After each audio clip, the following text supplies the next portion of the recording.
Бүгүнкү күн кыргызстандыктар үчүн абдан маанилүү. Биз бүгүн өзүбүздүн тандообуз менен келечекке ким менен жана кандай жол менен барабыз деген суроого чекит коюшубуз керек. Саламатсыздарбы? НТС телеканалынын түз эфиринде Ар тарап программасы. Менин аты жөнүм Айбек Бибосунов. Алдыдагы убакыттар бою биз менен бирге болууга баардыгыңыздарды чакырып кетмекчибиз. Урматтуу телекөрүүчүлөр, эгерде сиз шайлоо маалында шайлоо участкаларынан кандайдыр бир мыйзам бузууларга күбө болгон болсоңуз, 0554 20 50 60 телефондоруна WhatsApp аркылуу фото, видео жана ошондой эле аудио жазууларды жиберүүгө баардыгыңыздарды чакырып кетмекчибиз. Анткени шайлоонун таза өтүшүнө баардыгыбыз кызыктар болушубуз керек жана бул биздин атуулдук милдетибиз. Анда урматтуу телекөрүүчүлөр, биз бүгүн талкуубузду баштай берсек, биринчи коноктор менен тааныштыралы. Биздин биринчи коногубуз коомдук ишмер Эдил Байсалов жана жарандык активист агаларыбыз Тимур Саралаев жана Мавлян Аскарбеков. Урматтуу коноктор, студияга кош келипсиздер. Урматтуу телекөрүүчүлөр, биздин 4-чү коногубуз катары Борбордук шайлоо комиссиясынын төрагасынын орун басары Атыр Абдрахматова дагы чакырылган. Ал киши азыр учурда кечигип атат. Бир нече мүнөттөрдөн кийин биздин талкуубузга келип кошулмакчы. Анда эң биринчи эле Эдил мырза, сизден талкуубузду баштай берсек, шайлоонун бүгүнкү шайлоого сиз кандай баа берип атасыз? Таза өтүшү мүмкүнбү же болбосо абдан көп окуялар чыгып атат да, азыр тиги участокто мындай болуп атыптыр, бул жерде мыйзам бузулуп атыптыр деп сиздин оюңуз ошо? Жакшы болот. Биринчиден мен жалпы баардыгыбызды, урматтуу мырзалар жана бизди көрүп аткан биздин мекендештерибиз, Кыргыз Республикасынын жарандардын жалпы элибизди биз куттукташыбыз керек. Бул биз бүгүн өтө чоң майрам. Кандай гана күн болбогон күндө дагы биз өтө бактылуу элбиз. Биз эркиндикте жашайбыз, биз азаттыкта жашайбыз. Кээ бир канча күчтөр канча колун салат, дайыма жеңилет, дайыма кыргыз эли дайыма өзүнүн укуктарын, өзүнүн конституциясын сактап калат. Ошондуктан бул чоң майрам, биз баардыгыбыз бактылуу жана өзүбүздүн элибиз менен, өзүбүздүн тарыхыбыз менен, өзүбүздүн укугубуз менен биз сыймыктанышыбыз керек. Ошондо кандай деңгээлде өткөрүп атабыз? Маселе ушундай болуп атат. Бул ошондой болуп атат. Биз азыркы учурда мына ар кандай сөздөрдү, ар кандай кабарларды, жаңылыктарды көрүп атабыз. Кетип бараткан бийликти бергиси жок. Бийликти бергиси жок. Мына кайра бүгүн түнү дагы бир жаңылыктарды, дагы бирөөнү камадык, дагы бирөөнү минттик деп. Булар баардыгын ушундай дестабилизацияга так ушул бийлик алып баратат. Анан баардыгын коркутуп, үркүтүп. Мына азыр сиздин коллегаңызды дагы биз азыр угуп аябай ушул жерде биз канча турдук, ушул жерде мына кыргыздын сүймөнчүгү биздин журналист ал өзүңүздөр айткыла, бирок биз буну угуп алып, бул ошол коркутуу, үркүтүү, тебелеп, тепселөө жана зордук, зомбулуктун атмосферасын политический насилие деп коет. Буга биз баш ийбейбиз, биз буга баш ийип бербейбиз. Биз мыйзамдуу, конституциялык жол менен өзүбүздүн добушубузду беришибиз керек. Бардыгын мына тараза азыр элде тагдыр, кыргыздын тарыхы, кыргыздын келечеги азыркы президент же азыркы кетип бараткан бийликте эмес, өз колубузда деп айтам. Түшүнүктүү. Урматтуу коноктор, ушул дагы шайлоо өнүктүп башталгандан бери жерлерден бизге ар кандай видео тасмалар келип атат. Ошолордун бирине көңүл буруп алып туруп, андан кийин анан талкуубузду уланталы.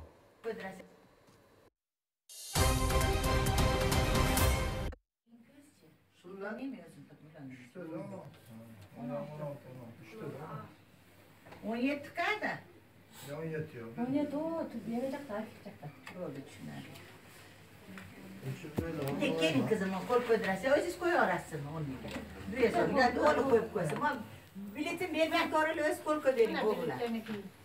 Ayak koyuyorsun, her şey seninle koyuyorsun. Siz koyup koyuyorsun, belki bana biletin verdim.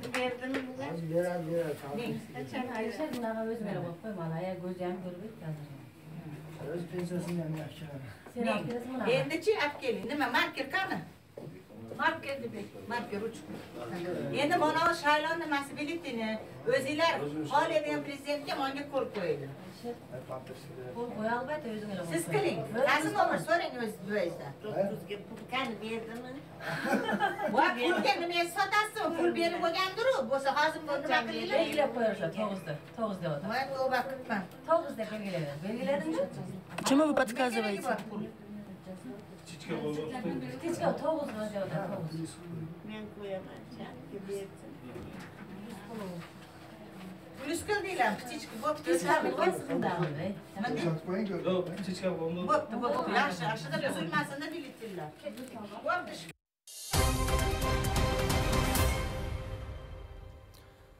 Мына урматтуу коноктор, бул видеону да көрдүк. Буга чейин Эдил мырза белгилегенде эртең менен Ош шаарындагы шайлоо участкасына биздин кесиптешибиз Мирбек Айтикеевке спортчу балдар тарабынан, баягы олбур денелүү балдар тарабынан кысым болгону, кол салгандагы маалым болду. Ал жерден видео тартууга каршы турушу, ошол жерден тарттырбай эшикке жулмалап колап чыккан болчу. Биз азыр түз эфирден биздин кесиптешибиз Мирбек Айтикеев менен байланышмакчыбыз. Алло, Мирбек, угуп атасызбы? Алло, саламатсыздар, угуп атабыз. Бүгүн эртең менен сизге кол салуу болгону кабарланды, ошол жөнүндө бир кыскараак айтып берсеңиз. Бизге Ош шаарындагы 53-25 шайлоо тилкесинде мыйзам бузуу болуп атканы боюнча маалымат түшкөн.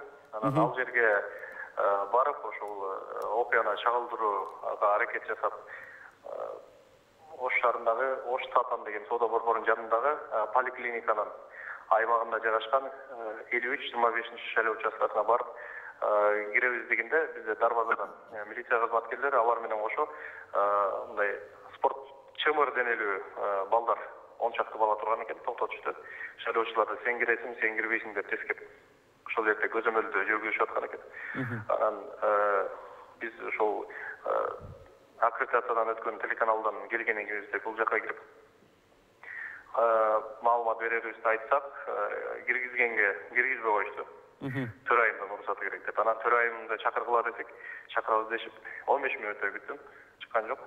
Анан кийин гана биз ошол жака кирип, мен тартышым керек, мыйзамда каралган деп аларга түшүндүрүп, ичине кирип барганда, төрайым астынан тосуп чыкты. Кирип тартпагыла деди. Мен кызматтык күбөлүгүмдү, аккредитациядан өткөнүбүздү түшүндүрүп, мыйзамдарды түшүндүрүп бергенден кийин мына НТС телеканалынан келиптир деп жарыялады. Ошол учурда костюм кийген бир киши пайда болду. НТС телеканалыбы деди, "О" деп сурасам, "Силерге тарткан болбойт, алып чыккыла" деп буйруду. Буйруп бергенден кийин гана алар мени милиция кызматкерлери менен кошо тигилди. Жана чымыр денелүү деген бир 10 чакты бала сүйрөп, жулмалап эшикке алып жүрүштү, жакалашты, артыман ургулап жатышты. Анан ары сүйрөп, бери сүйрөп, мындай чыгарганда да аябай одо мындай аябай басым кылышып, жулкулдашып сүйрөп атты. Анан сыртка түртүп, ошол жерден тепкичтер аябай бийик экен, желкемен басып түртүштү. Жакшы, жыгылган жокпуз. Ошо менен аны менен токтоп калган, эшикке чыгарып алып тегеректешип алып, "Сен кимсиң? Каяктан келдиң? Сен кандай ишиң бар? Бул жактан жоголгон" деп. Анан мен мыйзамда тартканга уруксат бар экенин, ошондой мыйзам дегенде түшүндүрсөм, "Сен эч кандай акың жок, бар жоголгон. Сен кимсиң?" деп. Ол өздөрүнүн ошол жерде кожоюн экенин көргөздү. Анан мени түшүнүктүү. Мирбек мырза, теги сиз тиешелүү органдарга, күч органдарына кайрылып көрдүңүзбү? Биз азыр ошо чара колдонбогону жана ошо болгон окуялар боюнча күч органдарына кайрылууга камынып атабыз. Түшүнүктүү. Мына Тимур мырза, сизге суроо берейин деп атам да. Бул бир гана журналисттерде эмес, азыркы учурда эртеменден бери бизге маалымат келип атат. Катардагы жарандардагы ошол шайлоо участкасында кандайдыр бир мыйзам бузуу болсо, сүрөткө, видеого тарттырбай ушундай кысым болуп атыптыр да. Сиздин оюңуз буга? Эми сөздү бир аз алыстан баштайын. 2 күн мурун бийликтин алдында иштеген элдик кошуундардын биримдиги өзүңөр билесиңер бир маалымат жыйын беришкен да. Биз ушул шайлоодо 20 миңдей жакын мүчөлөрүбүз бар. Кыргызстандын булуң бурчунда ар бир шайлоо участкасында коопсуздукту сактоого көмөктөшөбүз дегенчи. Айма ал жерде ошон чыккан кишилер бул баягы КСДП партиясынын активдүү мүчөлөрү да. Мына ошол кишилер айтып атышты эле 2 күн мурун. А бүгүн кандай болуп атат? Бул менин белгиси, бул баягы алар айткан сөздөрүнө тура албастыгынын, ошол коопсуздукту камсыз кыла албастыгынын белгиси да. Бул биринчи жагы. Экинчи жагы болсо, мындай көрүнүштөр тилекке каршы болмок. Себеби деген биз басымдуу көпчүлүк, коомчулуктун басымдуу көпчүлүгү шайлоону акыйкат, ачык, айкын өткөргөнгө умтулуп жатабыз. А бийлик ээлери болсо, өзлөрү каалагандай мүнөздө, өзлөрү жазган сценарий боюнча өткөргөнгө аракет кылып атышат. Албетте ошол жерден анан кийин ортодо карама-каршылыктар чыгып атат. Бирок менимче тилекке каршы бул Мирбек Айтикеев менен болгон окуя бүгүнкү күндүн акыркысы эмес болуш керек деп ойлойм да. Андай болбой эле койсун. Бирок ушул ачуу чындык ошондой ойлорго келтирип атат. Оштогу болгон шайлоо участкасындагы менен бул бүтүп калбайт. Себеби көп жерде ушундай чыр чатактар чыгышы мүмкүн да. Анан ошол жерлердеги чыр чатактарды күбөлөр тартып калалы десе, ошол милициянын кызматкерлери, аларды коштогон якобы жанагы ДНДнын мүчөлөрү, коопсуздукту тартипти сактайлы дегендер, алар тескеричи ошол мыйзам бузууларды деген жөнгө салганын ордуна ошол мыйзам бузууларга кайра көмөктөшөт деп ойлойм да. Тимур, сизге Мавлян мырза, сизге кайтып келели. Жана буга чейин көргөн видеого, ал жерде өзүңүз көргөн болсоңуз, улгайып калган, өзү баягы шайлоого келип катыша албаган апаларга, аталарга, улгайган кишилерге барып, баардык кандидаттардын атын атап, бирок ошол эле учурда дагы бир кандидатыбыз Өмүрбек Бабановдун атын атабай аткандыгы да билинип атат да. Буга сиздин оюңуз? Биринчиден, бийлик өз талапкерин өткүзүү максатында Акаев оғанда да, Бакиев оғанда да болуп көрбөгөндөй 340 миңден ашуун форма 2 боюнча бүгүн шайлоочуларды дайындап койду. Эми аныз аз келгенсип. Мына карапайым майыптарга чейин үйүнө кирип барып жатат. Мен ошо Кыргызстандын жашоочуларына кайрылып кетет элем. Мына өзүңүздөр көрүп атасыздар. Бийлигин сактап калуу максатында төшөктө жаткан, ооруп жаткан апанын үйүнө кирип барып, колуна калем берип, бийлигин сактап калуу аракетин көрүп жатышат. Буга чейин бир факты көрдүңөрбү? Ошо ооруп жаткан апа, ооруп жаткан атанын үйүнө барып, пособиясын жеткизип берип, же дармегин жеткизип берип, же жок дегенде барып, ал-акалын сурап көргөн бир чиновникти көрдүңөрбү? Жок.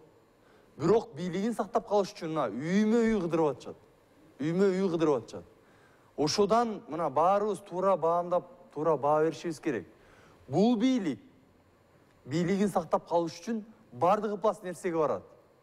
Мына буга чейин бирөөңөрдүн да үйүңөргө барып пособияны барыңар билесиңер. Чоң апаңардын, чоң атаңардын телевизору бар экен, холодильниги бар экен, же машинасы бар экен деп пособияңарды бербей жүрөт. А шайлоо күнү үйүңөргө барып, колуңарга калем берип, өзүнүн бийлигин талапкердигине шайлатып жатат. Бул өтө жаман көрүнүш. Мына ушуну көргөн адам түшүнүп эле туура добуш бериш керек эле. Экинчи, мына Ошто болгон окуя. Бүгүн Ошту бир бандиттер эле башкарып жатат.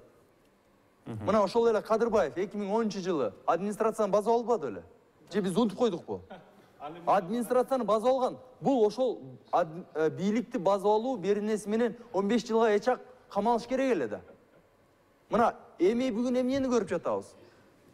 Журналист көлүгү бар, аккредитациядан өткөн көлүгү бар, таанымал журналистти күч органдары жана ошол жердеги жергиликтүү бандиттер биргеликте уруп сабап участоктон сүйрөп чыгып жатат. Бул биз эми таза эле Сицилияга айланып, таза эле бандиттик өлкөгө айланып калдыкпы? Мен ошол тургундарга кайрылат элем. Келечек балдарыңардын турмушун бүгүн ойлогула. Мына көчөдө кетип баратсаңар силерди, карапайым элди ГАИ кармайт. Справка аласыңар, карапайымдан акча алат. Мектеп, бала бакча, больницага барсаңар да ошондой. Жалаң бир уч бандиттер бүгүн байып, жыргап жашап жатышат да. Муну токтотуш керек. Түшүнүктүү, урматтуу телекөрүүчүлөр, биздин 4-чү коногубуз Сатыр Абдрахматова да биздин талкуубузга келип кошунду. Саламатсызбы Атырайым? Кандай келип алдыңыз? Азыркы саатта кандай мыйзам бузуулар силерге кандай арыздар, кайрылуулар келип түшүп атат Борбордук шайлоо комиссиясына?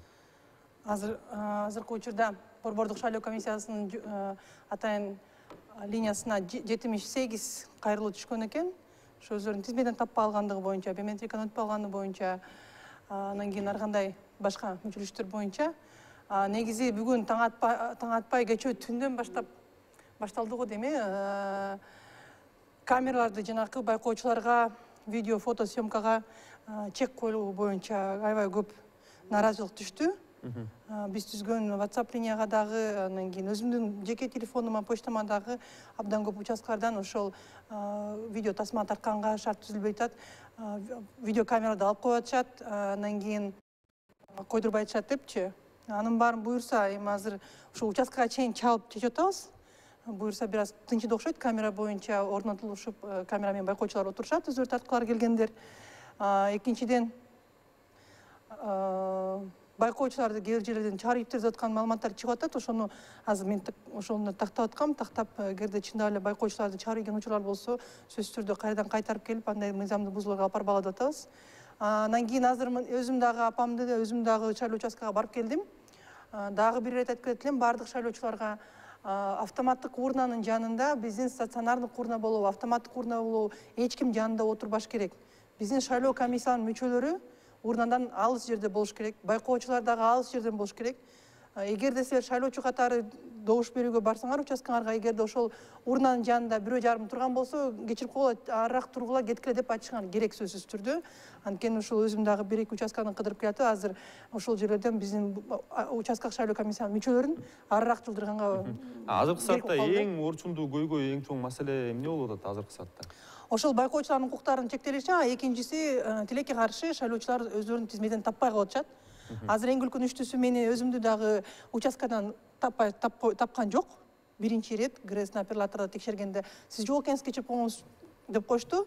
Андан кийин биздин ошол участкалык шайлоо комиссиянын төрайымына кайрылып, мен алар тааныгандыктан да мени барып тиги шайлоо участкасынын сыртында илинип турган кагаз тизмесинен таап келишип, оператордун башка ГРЭСтин башка операторуна жанакы серверныйга туташтырылган тизмеден таап чыгышты. Дагы бир суроо бизге. Бул азыр мен барып тактайм, анткени бул абдан, эгерде мен өзүмдө элестеңер, башка шайлоочу келип таппай калса, булго мен өзүм укугумду билем, таанымал адаммын, аз болсо дагы.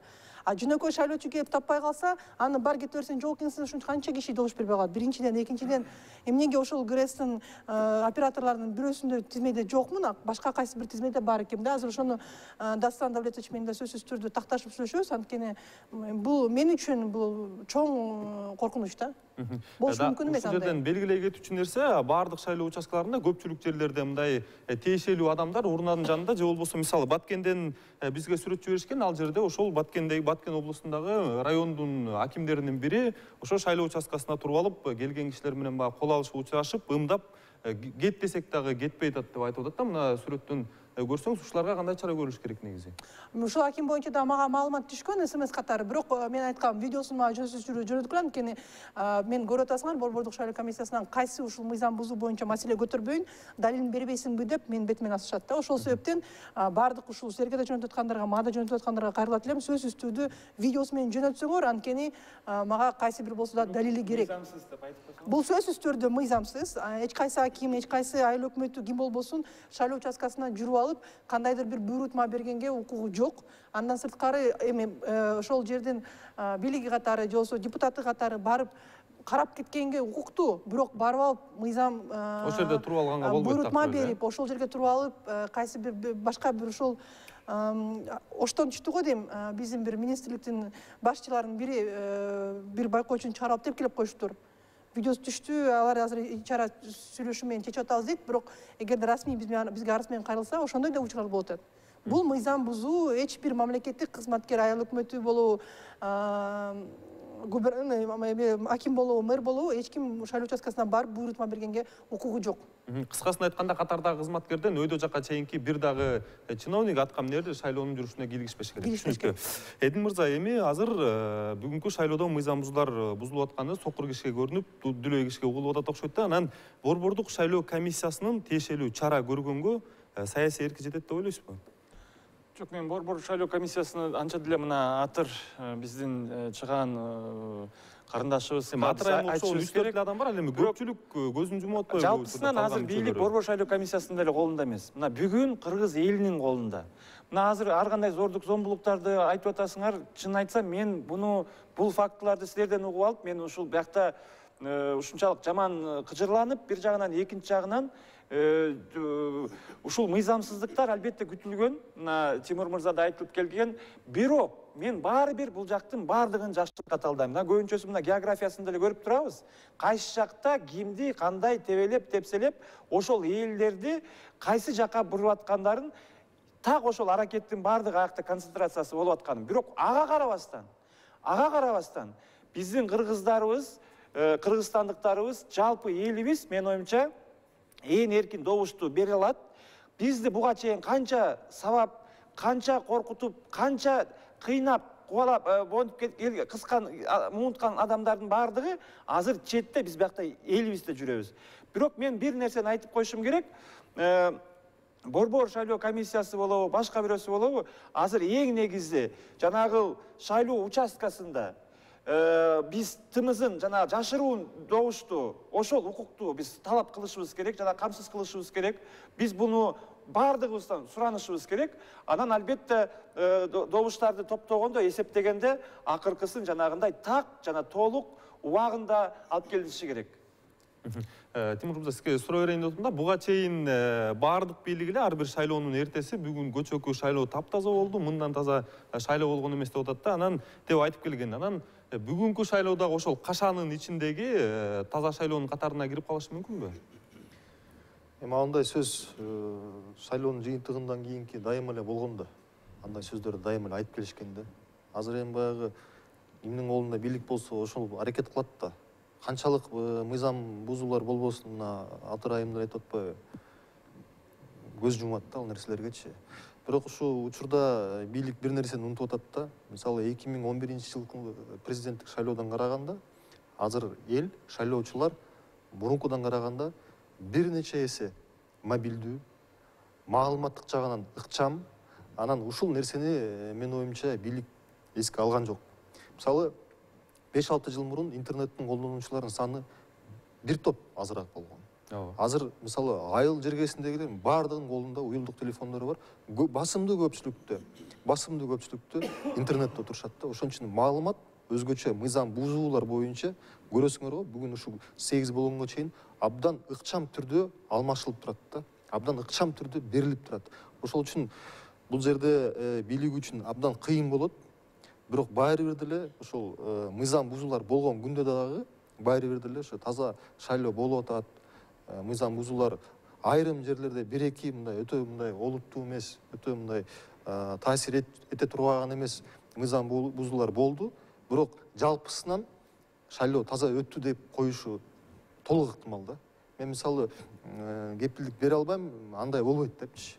Анткени бул апробация болгон, дайыма ошондой сөздөрдү айтып келишкен, ошол сөздөрдү айткан адамдардын баардыгы азыр бийликте. Мисалы айтып атпайбы, сюжетте деле сиздер деле айтып атпайсыздарбы? Азыр оюн бүтүрүп койсом, мисалы жер-жерлерде ар кандай деңгээлдеги жетекчилер поезддин алдынан чуркап кетип атышат мисалычы. Балким аларга айтпаса да.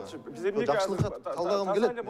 Мына эң негизгиси реалдуулук болбосо шайлоо участкаларда зордук зомбулукка, анан жанагындай фашисттик ыкмаларга ошол биздин жарандарыбызды жанагындай мына көрсөт, кана кайтарып жанагы үстүнөн жанагы бийликтегилер киргишпесе, анан кийин жанагы добуштарыбызды так жана эсеби так болсо, баардыгы жакшы болот. Канча бизге ушуга чейин канча жанагындай кылып кетти, эмне кылып кетти? Биз оптимизмде бололук. Биз бүгүн чоң майрам, элдик жеңиш бүгүн жетишет. Ошондо айталык. А бул азыр булар бизди коркутуп койду. Конечно, булар коркуп атышат. Мына биз азыр сүйүнүп жүрөбүз. Булардын баардыгы бийликтегилер, урматтуу элим, баардыгы коркуп атат. Эртең бийлик алмашып калса, эмне болот деп. Ошон үчүн коркконунан, баягы корккон киши дагы моундай ызаланганынан дагы кандай зордукка кетет го, баягы сөзү өтпөгөндөн кийин, сөз жетпегенден кийин. Ошондойго барат. Бирок бул мына бир канча саат калды, саат 8-9 менен жаңы бийлик орнойт. Булар канча бизди сабасын? 10 эсе көбүрөөк кылсын, элибиз Кыргызстан, кыргыз элибиз буга моюн сунуп бербейт деген сөздү. Жок, мындай болуп атпайбы? Эдил мырза, мен деле жакшылыктан үмүтүбүздү үзбөй бүгүн кечинде баардыгы сонун болот дегим келип атат, бирок шайлоого чейинки болгон көрүнүштөр андай болбой калышы мүмкүн деген кандай шектер мыйзам бузуу болуп жатат. Мыйзам бузуу болуп жатат. Биз аны көз жумдуу катары калтырбайлы. Эдил мырза, биз баягы позитивдүү үмүттө эч ким үзгөн жок, болгон азыр конкреттүү фактыларды айтып жатабыз. Мына Мирбек Айтикеев белгилүү журналист сабал жана башка деген фактылар болуп атат, ошо боюнча. Мен азыр жакшы бир кайрылуу жасайт элем, ушу бийликтин камчысын чаап, өкмөттө, бийликте, жергиликтүү бийликте иштеп, мына мыйзамды одоно бузуп жаткан адамдарга конкреттүү кайрылуу жасайт элем. Урматтуу мыйзамды одоно бузуп жаткан мамлекеттик кызматкерлер жана анын кошоматчылары. 2009 жылы күч зордук менен Бакиев президент боло алган. 1 жылга жетпей эмне болгонун баарыңар жакшы билесиңер. Бүгүн кыргыз казак орус чек араларында, Казакстанда, Орусияда кыргыз жарандары абдан кыйналып атат. Жана бул абал улана бермекчи.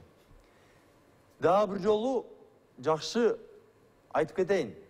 Эгер бүгүн шайлоону бурмалап, бүгүн мыйзамдоодону буза турган болсоңуздар, ар бириңиздер эртеңден баштап жоопко тартыларыңарды унутпагыла. Себеби бүгүн шайлоо ачык айкын жана элдин гана шайлоосу болуш керек.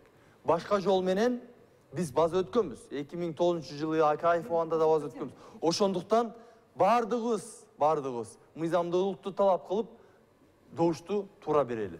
Мен мындан кошулуп кетем да, кечип калуу да, эмеге келгенден кийин Эдил агайдын айтканына кошулам.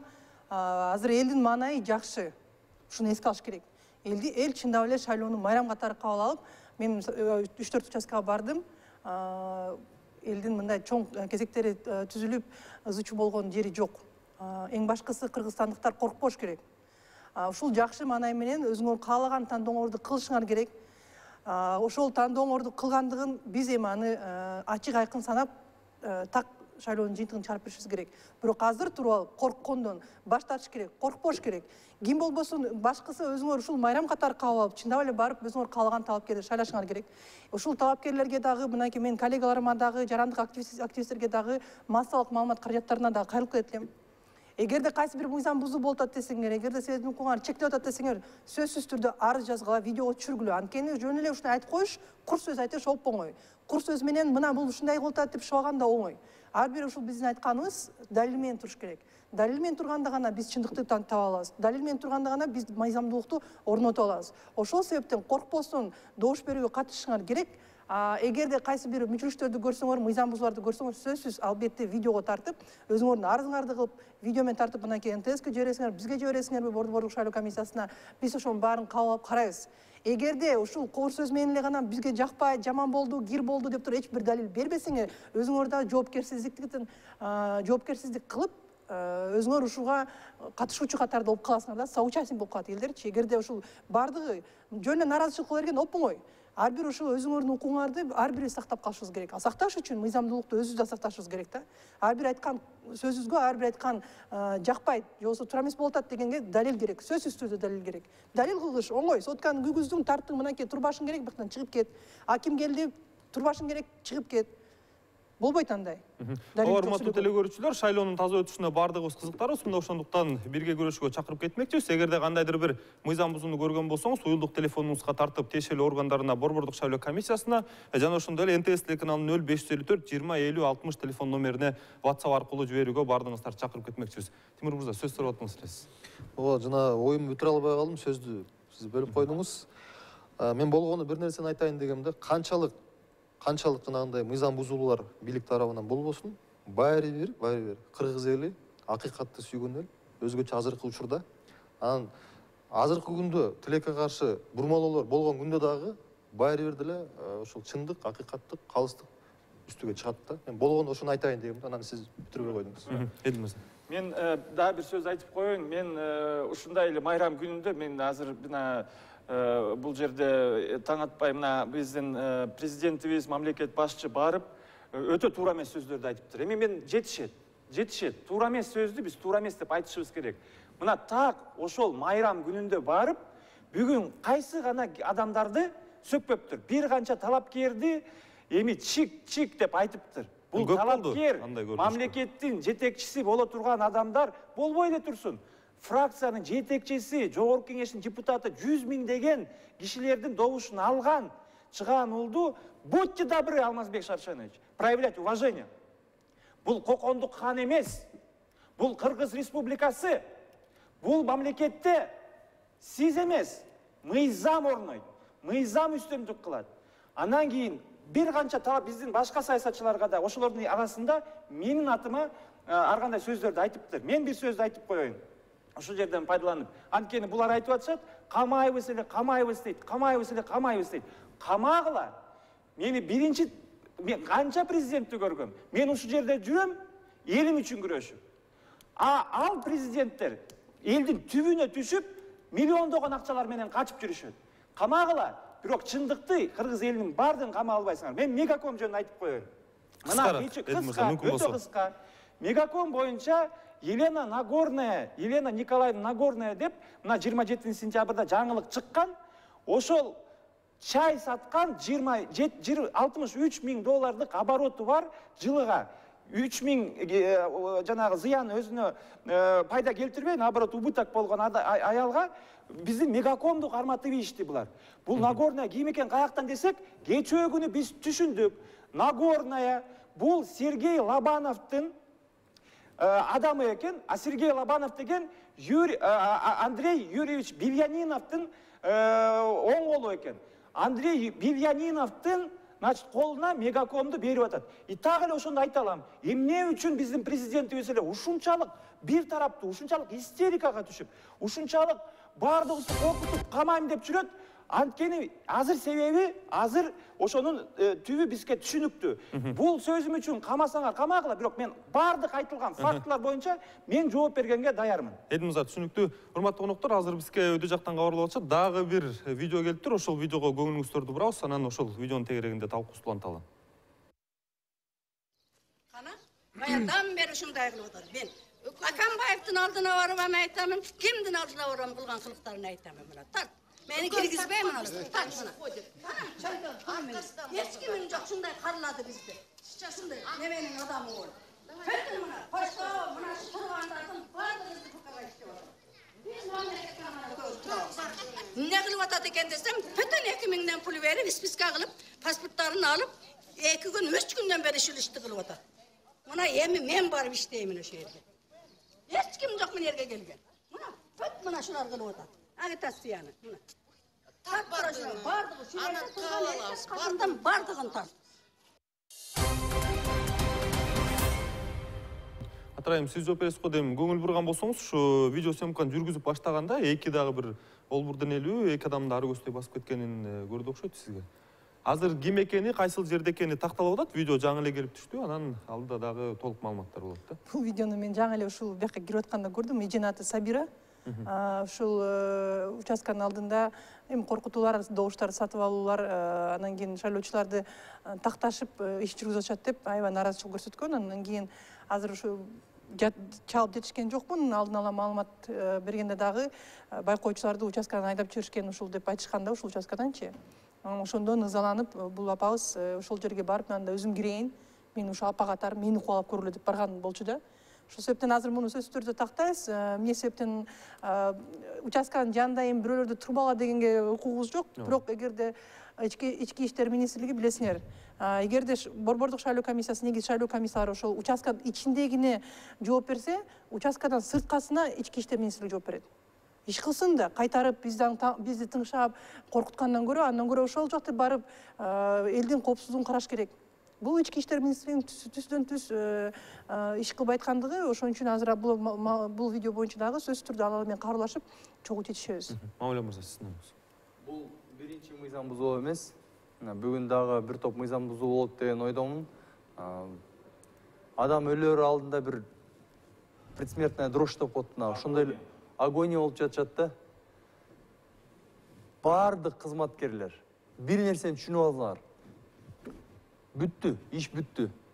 Мына 7 жылдан бери элге иштеп, реформаны жүргүзүп, иш орундарын түзүп, кумтөр маселесин жана башка маселелерди чечип, элдин ишенимин алганда бүгүнкүдөй абал болбойт эле. Бүгүнкүдөй албай. Баа берди 7 жыл. Силер эмне иш кылганыңарга эл бүгүн баа берип, чечим кабыл алып койду. Күч колдоносуңарбы, акчага сатып аласыңарбы, коркутасыңарбы, басымдуу бөлүгү 6 миллион болбосо дагы 5 миллион бүгүн кандай чечим кабыл алганы түшүнүктүү болуп калды. Биз тажадык мындай жашоодон. Биз дөңгөлөгү сынган, өгүзү өлгөн көчтөн тажадык, чарчадык. Биз өзгөрүүнү, өнүгүүнү каалайбыз. Биз мигранттардын келишин, ата-энеси, балдардын жанында болушун каалайбыз. Ошондуктан мен бүгүн кыргызстандыктарга кайрылып кетет элем. Коркпогулачы айланайындар. Коркуп жүрүп, тизелеп жүрүп, мына ушул деңгээлге, ушул жашоого келип жеттик. Мына, ата-энелер, силер коркуп жүрүп, кошомат кылып жүрүп кээ бирлериңер. балдарыңар бүгін мигрант болып, сабалып, алды өліп келіп жатады. Уалдан қорсаңар болу. Болды ем, тоқтатолу. Бүгін еш нәрседен қорқпаула. Bir күнден қорқпаулачы. Еш нәрсе қылып жөрбейді сілерді. Соттап жөрбейді, қамап жөрбейді, жұмышыңардан айдап жөрбейді. Қорқпой, бүгін барып, жашынақай, шайлауға қатысып, татықты адамға доуш беріңіздер. Тимур мырза, мен сізге бір саяси өңіттегі сұрау берейін деп отырмын да, оны барлығы айтып отпайсыз, қазіргі билік кеткісі келіп айтады деп. Себебі неде болып жатады? Біріншісі, алар буга чейин сонун иш кылып келгенбиз, реформа кылып келгенбиз, башка адам келсе ошону бузуп салат деп коркуп атабы, же болбосо азыркы бийлик ушунчалык таттуу болуп атабы, сиздин оюңуз? Эми төмөндөгүсү туурабы дейм. Жашоосунун баары 7 жылдан бери эле май талкан болсо, эч ким эч нерсеге жооп бербесе, азыр мисалы деген биз кээ мыйзам бузулуп атканда, акыйкаттык тебеленип атканда айтабыз го. Соттор каякта, милиция каякта, бизди коргой турган ким бар депчи. Кыргызстанда мыйзам калбай калган.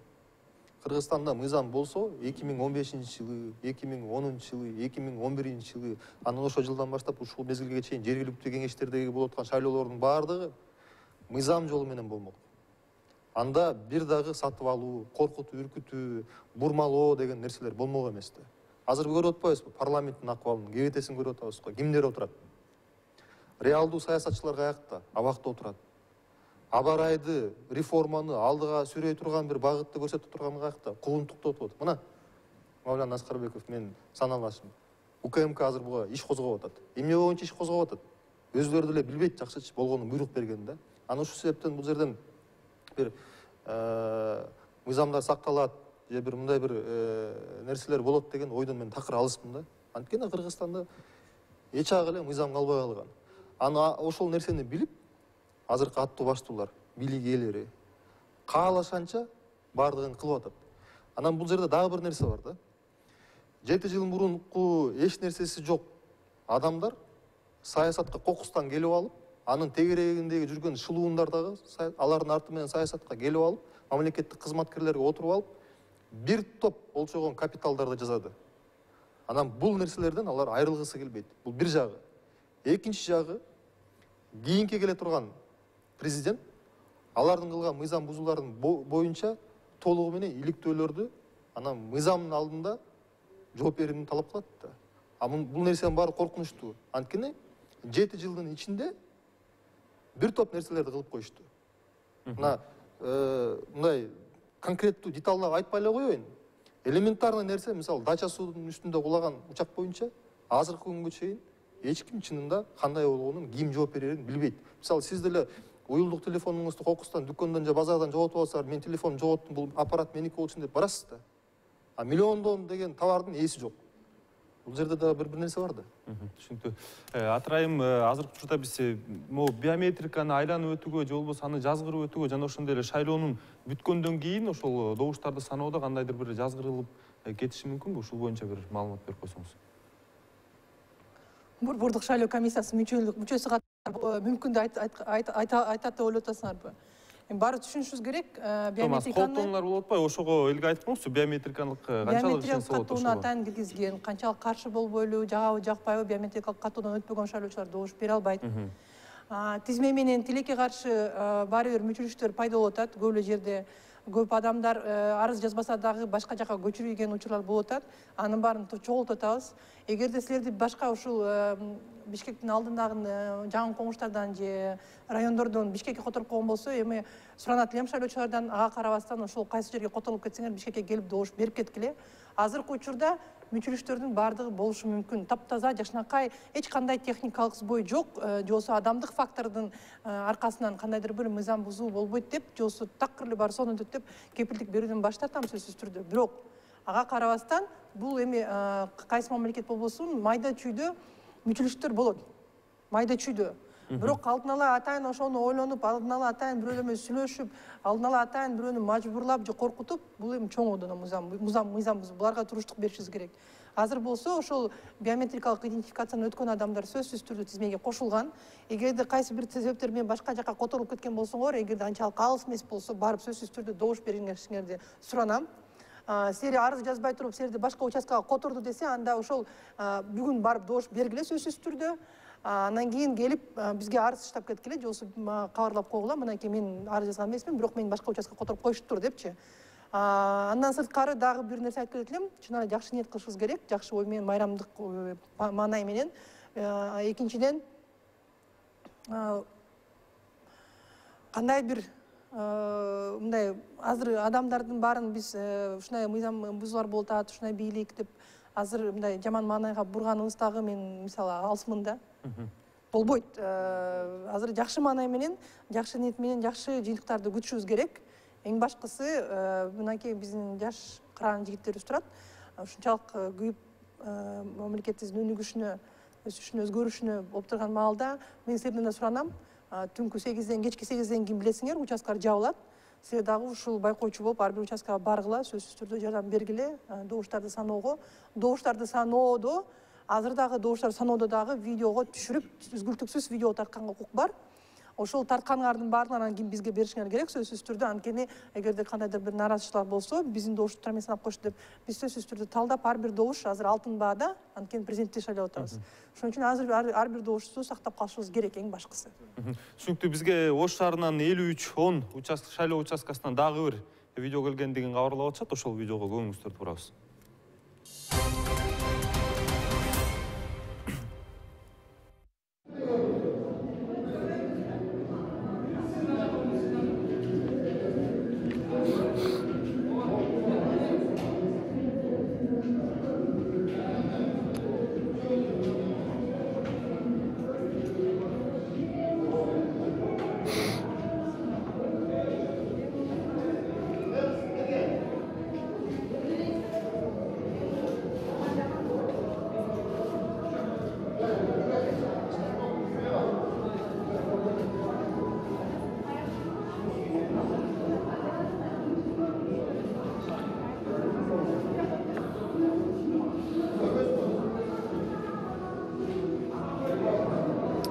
Сначала говорит лицевой стороной вверх, чтобы посмотреть, за кого они проголосовали, а потом говорят, о, нет.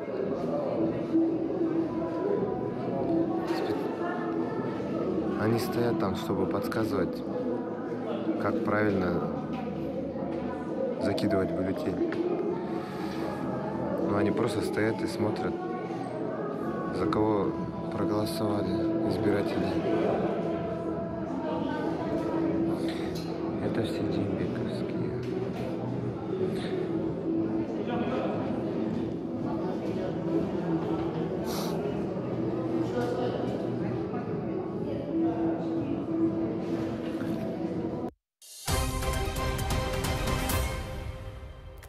Атырайым сөзді. Дагы бир жол кайрылат элем. Урматтуу байкоочулар, талапкердин өкүлдөрү, штабтар, жөнөкөй шайлоочулар. Азыркы силер көргөн видео сөзсүз түрдө бул мыйзам бузуу. Бирок мыйзам бузуу экен деп жыргап тартып отуруп алгендерден баш тартыш керек да. Биздин байкоочуларда мен азыр кыдырган участкаларда да жөн эле отура бергендин кажети жок, калп эле убакыт бөлгөндүн кажети жок. Силердин эң башкы миссияңар ошол участкада мыйзамдуулуктун сакталышы. Биздин эле участкалык шайлоо комиссияларга силер жардам бергениңер болот. Эгерде ушундай урнанын жанында, миң жолу айттык, урнанын жанында эч ким турбаш керек. 3-4 метр аралыкка кетиргиле. Эгерде ошол урнанын жанына бирөө жарым барып, биздин участкалык шайлоо комиссиянын мүчөсү болуу, оодартып көрсөтпөн бүттү бул деген ошол купуясырлыкты бузуу болуп коет. Эгерде оодар деп талап кылса, ал бюллетенди сөзсүз түрдө жокко чыгарып, шайлоочуга жаңы бюллетен бериш керек. Ушинтип тарткандан кийин азыр сөзсүз түрдө биз жоопкерчиликке тартабыз бул адамдарды. Бирок тарттыңар, далилди бердиңер бизге, чыгып ушул жерден кечирип коюңуз, ары туруңуз, сиз турганга укугуңуз жок деңиз. Биздин конституциялык мыйзамдын 31-беренешинде так жазылган. Автоматикалык урнанын жанында, стационардык урнанын жанында, добуш берүүчү кабинканын жанында эч ким тура албайт. Эч ким тура албайт. Милиция кызматкери дагы, участкалык шайлоо комиссиянын мүчөлөрү дагы, биздин байкоочулар дагы эч ким тура албайт. Турганга мыйзам жол чек койгон. Болбойт. Түшүнүктүү. Кыска маалымат абдан бизге аз убакыт калды да. Эң аябай туура айтып атасыздар. Урматтуу шайлоочулар жана ошол процесске катышып аткандар. Мыйзамга ылайык, мына Атырайым билесиз, ооз-2 маалымат каражаттарына чыккан заявлениялардын баардыгы арыздардын баары каралат. Мына ушундай видео негиз. Бул негиз. Урматтуу коноктор, видео чыкты да, ошол жеринен такташ керек да эми. Азыркы учурда мына азыр эле окуп атабыз. Президент Мырза Атамбаев, Назарбаев Казакстанга асылгандан кийин эми ал жетишпегенсип, эми Путин менен Россия ЕСке. Бул туңгуюк жол, мына ушу менен такалып бүттүк да. Мен дагы бир жолу майрам менен куттуктайм. Буюрса, ушул туңгуюк жолдон биз кутулабыз. Эртең жаңы жашоо башталат. Урматтуу коноктор, бардыгыңыздарга ыраазычылык. Бизге бөлүнгөн убакыт аягына келип жетти. Азыркы кезекте биз жаңылыктар кызматына бермекчибиз. Алдыда дагы бизди карап туруңуздар. Ар тарап программасы ар бир 2 саат сайын эфирге чыгып турмакчы.